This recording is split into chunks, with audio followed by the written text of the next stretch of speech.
আমি তাপস চ্যাটার্জি, গৌরীকুঞ্জ উন্নয়ন সমিতির সভাপতি এবং বঙ্গোৎসব 24-এর কেন্দ্রীয় সহসভাপতি।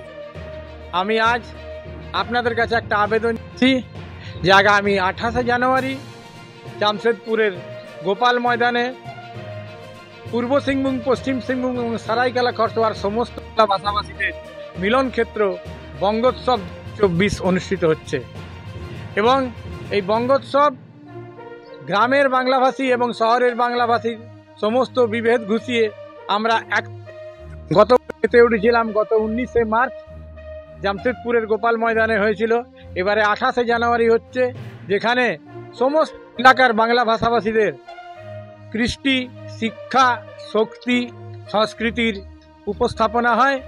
আমরা এই একটা দিন সমস্ত কিছু ভুলে বাঙালিয়ানাকে জাগিয়ে তুলি এবং আমরা মনে করি ঝাড়খণ্ডের 42% বাংলা ভাষাভাষী আগামী দিনে ঝাড়খণ্ডকে দেখাবে, ঝাড়খণ্ডের উন্নতির পথ দেখাবে।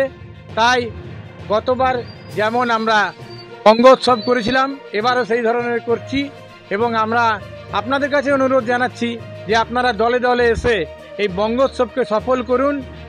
এই বঙ্গোৎসবে এবারে গতবারের মতোই পূর্ব সিংভূম, পশ্চিম সিংভূম, সারাইকেলা খরসোয়া 3 জেলার সমস্ত বাংলা ভাষাভাষীরা সামিল হবে এবং ঘাটশিলা, চাইবাসা, জামশেদপুরের সমস্ত সংস্কৃতি মনস্ক মানুষরা এসে যাবে।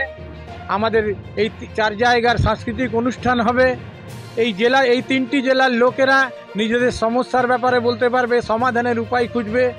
এই একটা দিন আমাদের সমস্ত বাংলা ভাষাভাষী মিলন ক্ষেত্র হয়ে উঠবে। তাই আপনার এখানে বাঙালি আনন্দে যায়, আন্দোলনে যায় না, এই কথাটাও আমাদের আগামী দিনে মিথ্যায় পরিণত করতে হবে এবং এই অনুষ্ঠান আমাদের মধ্যে আন্দোলনের শক্তি যোগাবে। আগামী দিনে আমরা এই ধরনের আরও অনেক অনুষ্ঠান করব। আপাতত আপনাদের সবার কাছে অনুরোধ, এখানে সমস্ত বাংলা ভাষাভাষী পরিবারের কাছে অনুরোধ, 28শে জানুয়ারি আসুন গোপাল ময়দানে, সবাই মিলে একসঙ্গে মেতে উঠি। আমরা আমাদের কৃষ্টি দেখাই, সংস্কৃতি দেখাই, সাহিত্য দেখাই এবং আমরা আমাদের বাঙালিয়ানা দেখাই।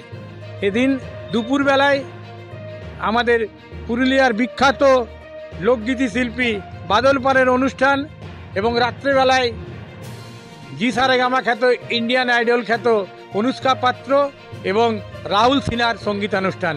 আপনারা আসুন, আনন্দ উপভোগ করুন, নিজেরা মজবুত হই। আমরা সবাই মিলে যদি একসঙ্গে যাই তো আমরা আগামী দিনে আবার ঝাড়খণ্ডকে এগিয়ে নিয়ে যেতে পারবো। আমরা নিজেরা আমাদের নিজেদের পড়াশোনা, আমাদের শিক্ষা প্রসার ঘটাতে পারবো, মাতৃভাষাকে রক্ষা করতে পারবো। ধন্যবাদ। 28শে জানুয়ারি ভুলবেন না, দয়া করে সবাই আসবেন জামশেদপুরের গোপাল ময়দানে। ধন্যবাদ।